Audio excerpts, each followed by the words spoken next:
ఉద్యోగం కోసం చూస్తున్నారా? ఓం శక్తి ప్రైవేట్ లిమిటెడ్ కంపెనీలో మార్కెటింగ్ జాబ్స్ 20,000 నుంచి 30,000 వరకు జీతం ఉంటుంది. సంప్రదించండి. శ్రీ గురుభ్యో నమ.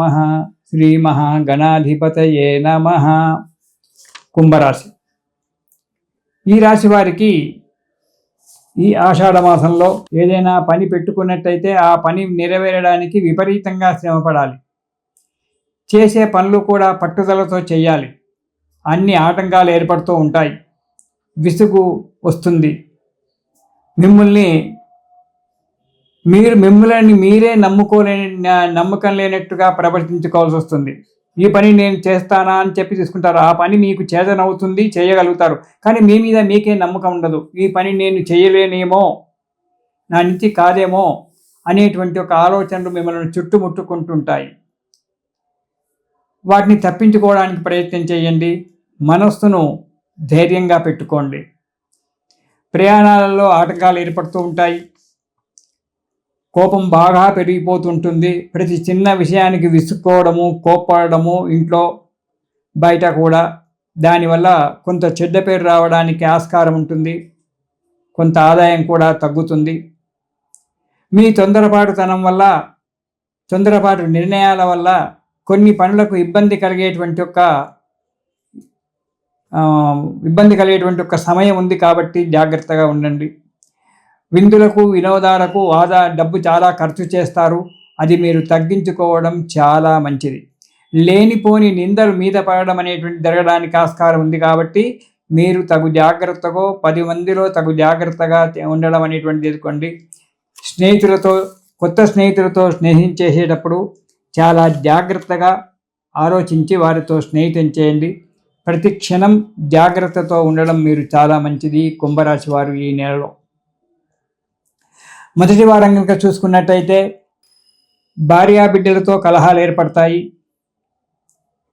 పెద్దల చేత చీవాట్లు తినడము, మానసికంగా దౌర్బల్యాన్ని పొందడము, అధికారుల చేత ఒత్తిడులు పొందడము, చీవాట్లు తినడము, మనోవ్యాకులత, ఏ పని కూడా సక్రమంగా చేయకపోవడము, మీరు ఎక్కడ ప్రయాణం చేస్తున్నారో ఇంటి వారికి బయట వారికి తెలియకుండా ప్రయాణాలు చేసి వారికి ఇబ్బంది కలిగించడము, మీరు ఇబ్బందులు పడడం అనేటువంటి జరుగుతుంది.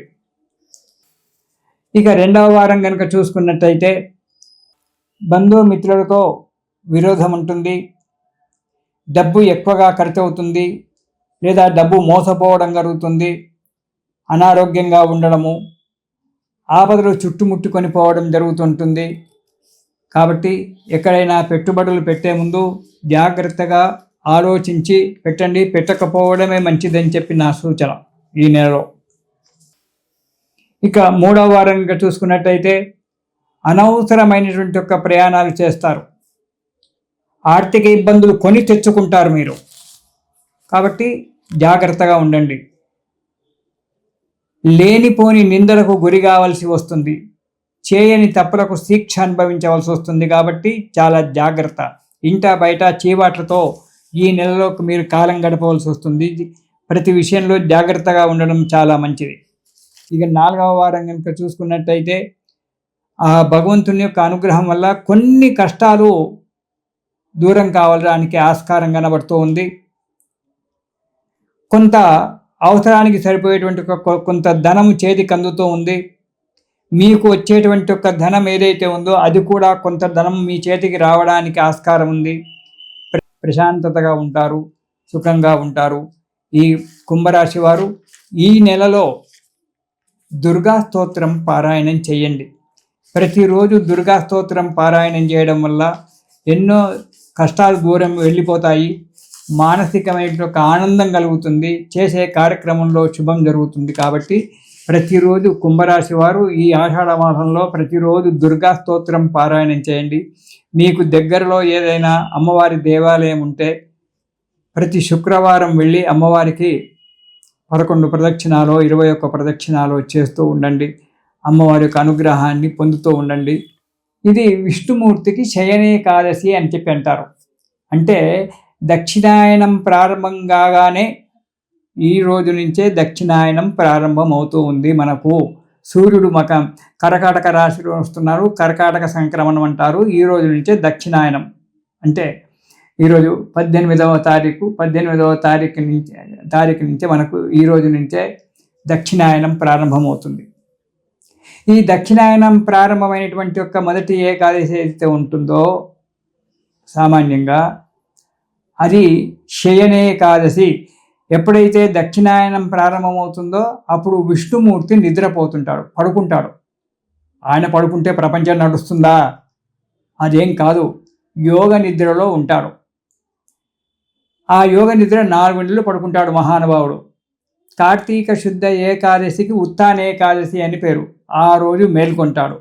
మార్గశిర మాసంలో వచ్చబడేటువంటి ఒక వైకుంఠ ఏకాదశి నాడు మనకు ఉత్తర ద్వారం నుంచి స్వామివారు దర్శనమిస్తారు. లేవగానే ఎంబడి దర్శనమివ్వడు స్వామివారు కార్తీక మాసంలో. ఆ ఉత్తానేకాదశి పక్క మించి లేస్తాడు. లేచి శుభ్రం కావాలి, ఫ్రెష్ అయిపోయి అప్పుడు వచ్చి మనకు మార్గశిర శుద్ధ ఏకాదశి లేకుంటే ఎప్పుడో ఆ వైకుంఠ ఏకాదశి ఎప్పుడు వస్తుందో ఆ వైకుంఠ ఏకాదశి నాడు స్వామివారు మనకు ఉత్తర ద్వారం గుండా దర్శనమిస్తాడు. ఈ చాతుర్మాస్యాలు ప్రారంభమైనప్పటి నుంచి ఈ తొలి ఏకాదశి నాటి నుంచి విష్ణు పూజ చేసుకోవడం చాలా మంచిది. దేవతలంతా కూడా నిద్రపోతూ ఉంటారు. పూర్వకాలంలో అయితే ఈ దక్షిణాయనంలో ఏ కార్యక్రమాలు చేసేటువంటి వారు కాదు, చాలా మటుకు తప్పని పరిస్థితుల్లోనే చేసేవారు, భగవంతుడు నిద్రపోయినాడని చెప్పి. అయితే ఈ దక్షిణాయనంలో మనము రేపు తొలి ఏకాదశి నుంచి విష్ణుమూర్తి యొక్క ఆరాధన చేసుకోవడం చాలా మంచిది. స్వామివారికి తొలి ఏకాదశి నాడు పొద్దున్నే తలంటి స్నానం చేసుకొని విష్ణుమూర్తి యొక్క విగ్రహాన్ని పూజ చేసుకొని స్వామివారికి ఈ ఒక రోజులు మీకు 4 నెలలు వీలు కాకపోతే ఒక్క నెల రోజులు కూడా వీలు కాకపోతే ఒక్కరోజు ఒక వారము ఆ స్వామివారికి అష్టోత్తర నామాలు చెప్తూ తులసీ దళాల చేత పూజ చేయండి. ఎప్పుడైతే మనం స్వామివారు శయనించినారో తులసీ దళాల చేత గనక మనం స్వామివారికి విష్ణుమూర్తికి గనక మనం సేవ చేసుకున్నట్టయితే కార్యక్రమాలన్నీ కూడా మనకు నెరవేరుతాయి. ఇది మనము ఆషాఢ శుద్ధ ఏకాదశి నుంచి మనకు చాతుర్మాస్యాలు ప్రారంభమవుతాయి. ఆ తర్వాత పౌర్ణిమ రోజు గురు పౌర్ణిమ అనేటువంటిది వస్తుంది. ఆ రోజు వ్యాస భగవానుడు పుట్టినరోజని కొందరంటారు, భారతం రాసిన రోజని కొందరంటారు. ఏది ఏమైనా ఆ రోజు స్వామివారికి ఆ వ్యాసమూర్తికి మనము పూజ చేసుకోవాలి. అన్నిటికంటే ముఖ్యమైనటువంటిది మన తెలంగాణలో పండుగ ఆషాఢ మాసంలో అందరికీ తెలుసు, బోనాల పండుగ. అంటే అమ్మవారు ఈ ఆషాఢ మాసంలో భూమి మీద తిరుగుతూ ఉంటుందట. ఆషాఢస్య ప్రథమ దివసే అని చెప్తుంటారు. భూమి మీద తిరుగుతూ ఉంటుంది కాబట్టి ఈమెకు ఈ ఆషాఢ మాసంలో భూమి అంతా కూడా పులకరించి ఉంటుంది. కాబట్టి ఆషాఢ మాసంలో అమ్మవారికి బోనము అంటే నైవేద్యం పెట్టడం అనేటువంటిది జరగాలి. ఆమె సంతోషపడుతుంది, భూమి మీదకి వచ్చింది కాబట్టి అమ్మవారు ఆమెకు ఈ ఆదివారము గురువారము ప్రతివారము ఎవరెవరి యొక్క సాంప్రదాయాలను బట్టి ఆ రోజు అమ్మవారికి పాయసాన్నము నైవేద్యం పెట్టి ఆమెను తృప్తిపరిచినట్టయితే సంవత్సరం అంతా కూడా మనం సుఖంగా ఉంటామని చెప్పి మన తెలంగాణలో ఉన్నటువంటి ఒక ముఖ్యమైనటువంటి ఒక ఆచారము, చాలా పెద్ద పండుగ ఇది. అమ్మవారి యొక్క పండుగ మన తెలంగాణ రాష్ట్రంలో. కాబట్టి అమ్మవారికి ఈ ఆషాఢ మాసంలో బోనం చేసి సంతోషంగా హాయిగా అమ్మవారి కృప వల్ల సుఖంగా ఉందాము. తర్వాత తొలి ఏకాదశి, ఆ తర్వాత గురు పౌర్ణిమ, ఇలాంటి కార్యక్రమాలన్నీ కూడా చేసుకొని ఈ పండుగ నిలబెట్టుకుందాము. తిరిగి వచ్చే పండుగలు శ్రావణ మాసం నుంచి మనకు చాలా పెద్ద పండుగలు ప్రారంభమవుతుంటాయి, అప్పుడు కలుసుకుందాము. ఇది విష్ణుమూర్తికి శయనేకాదశి అని చెప్పి అంటారు. అంటే దక్షిణాయనం ప్రారంభం కాగానే ఈ రోజు నుంచే దక్షిణాయనం ప్రారంభమవుతూ ఉంది. మనకు సూర్యుడు కర్కాటక రాశిలో వస్తున్నారు, కర్కాటక సంక్రమణం అంటారు. ఈ రోజు నుంచే దక్షిణాయనం అంటే ఈరోజు 18వ తారీఖు నుంచి మనకు ఈ రోజు నుంచే దక్షిణాయనం ప్రారంభమవుతుంది. ఈ దక్షిణాయనం ప్రారంభమైనటువంటి యొక్క మొదటి ఏకాదశి ఏదైతే ఉంటుందో సామాన్యంగా అది శయనేకాదశి. ఎప్పుడైతే దక్షిణాయనం ప్రారంభమవుతుందో అప్పుడు విష్ణుమూర్తి నిద్రపోతుంటాడు, పడుకుంటాడు. ఆయన పడుకుంటే ప్రపంచం నడుస్తుందా? అదేం కాదు, యోగ నిద్రలో ఉంటాడు. ఆ యోగ నిద్ర 4 నెలలు పడుకుంటాడు మహానుభావుడు.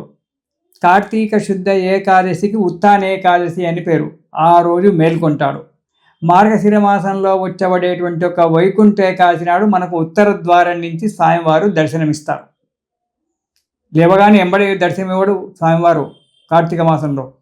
ఆ ఉత్తానేకాదశి పక్క మించి లేస్తాడు. లేచి శుభ్రం కావాలి, ఫ్రెష్ అయిపోయి అప్పుడు వచ్చి మనకు మార్గశిర శుద్ధ ఏకాదశో లేకుంటే ఎప్పుడో ఆ వైకుంఠ ఏకాదశి ఎప్పుడు వస్తుందో ఆ వైకుంఠ ఏకాదశి నాడు స్వామివారు మనకు ఉత్తర ద్వారం గుండా దర్శనమిస్తాడు. ఈ చాతుర్మాస్యాలు ప్రారంభమైనప్పటి నుంచి ఈ తొలి ఏకాదశి నాటి నుంచి విష్ణు పూజ చేసుకోవడం చాలా మంచిది. దేవతలంతా కూడా నిద్రపోతూ ఉంటారు. పూర్వకాలంలో అయితే ఈ దక్షిణాయనంలో ఏ కార్యక్రమాలు చేసేటువంటి వారు కాదు, చాలా మటుకు తప్పని పరిస్థితుల్లోనే చేసేవారు, భగవంతుడు నిద్రపోయినాడని చెప్పి. అయితే ఈ దక్షిణాయనంలో మనము రేపు తొలి ఏకాదశి నుంచి విష్ణుమూర్తి యొక్క ఆరాధన చేసుకోవడం చాలా మంచిది.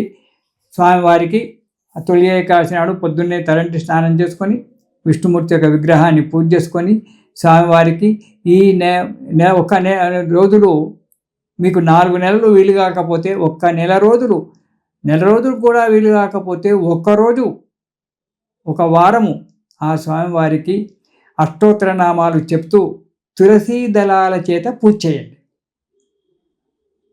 ఎప్పుడైతే మనం స్వామివారు సేవించినారో తులసీ దళాల చేత గనక మనం స్వామివారికి విష్ణుమూర్తికి గనక మనం సేవ చేసుకున్నట్టయితే కార్యక్రమాలన్నీ కూడా మనకు నెరవేరుతాయి.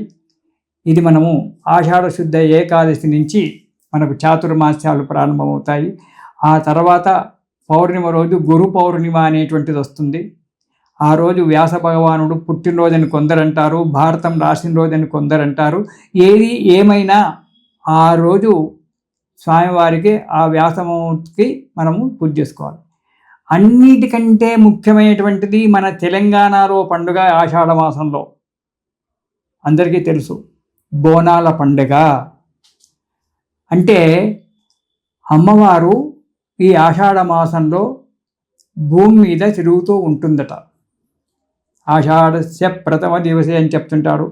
భూమి మీద తిరుగుతూ ఉంటుంది కాబట్టి ఈమెకు ఈ ఆషాఢ మాసంలో భూమి అంతా కూడా పులకరించి ఉంటుంది. కాబట్టి ఆషాఢ మాసంలో అమ్మవారికి బోనము అంటే నైవేద్యం పెట్టడం అనేటువంటిది జరగాలి. ఆమె సంతోషపడుతుంది, భూమి మీదకి వచ్చింది కాబట్టి అమ్మవారు ఆమెకు ఈ ఆదివారము గురువారము ప్రతివారము ఎవరెవరి యొక్క సాంప్రదాయాలను బట్టి ఆ రోజు అమ్మవారికి పాయసాన్నము నైవేద్యం పెట్టి ఆమెను తృప్తిపరిచినట్టయితే సంవత్సరం అంతా కూడా మనం సుఖంగా ఉంటామని చెప్పి మన తెలంగాణలో ఉన్నటువంటి ఒక ముఖ్యమైనటువంటి ఒక ఆచారము, చాలా పెద్ద పండుగ ఇది. అమ్మవారి యొక్క పండుగ మన తెలంగాణ రాష్ట్రంలో. కాబట్టి అమ్మవారికి ఈ ఆషాఢ మాసంలో బోనం చేసి సంతోషంగా హాయిగా అమ్మవారి యొక్క కృప వల్ల సుఖంగా ఉందాము. తర్వాత తొలి ఏకాదశి, ఆ తర్వాత గురు పౌర్ణిమ, ఇలాంటి కార్యక్రమాలన్నీ కూడా చేసుకొని ఈ పండుగ నిలబెట్టుకుందాము. తిరిగి వచ్చే పండుగలు శ్రావణ మాసం నుంచి మనకు చాలా పెద్ద పండుగలు ప్రారంభమవుతుంటాయి. అప్పుడు కలుసుకుందాము. ఇది శుభం.